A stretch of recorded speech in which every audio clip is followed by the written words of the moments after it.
UI improvements that we have done for the code generation. So now we have introduced two new toolbar items next to the build active transformation configuration button. So we have two new options introduced with Sprint. So these are existing options only, but they are now available on the toolbar for the ease of access.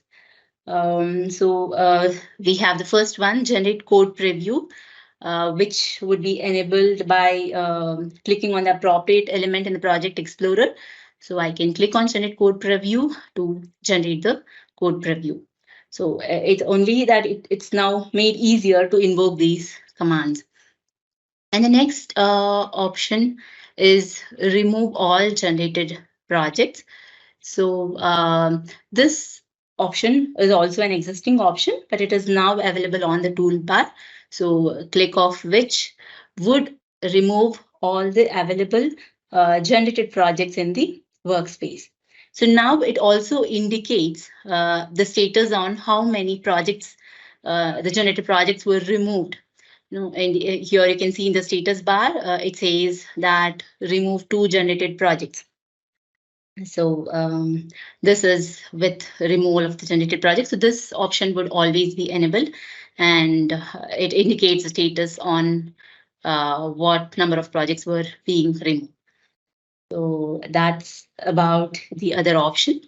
And then further improvement is with the ease of access of the generate code option.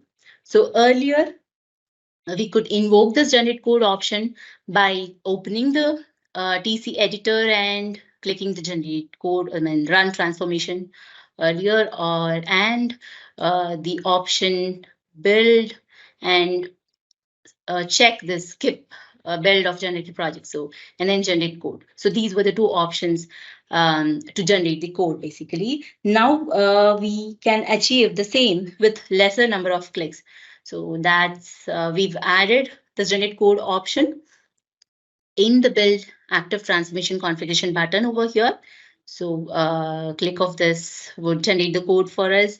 And also the same option is available on the context click of the TC. So generate code would do the code generation for us.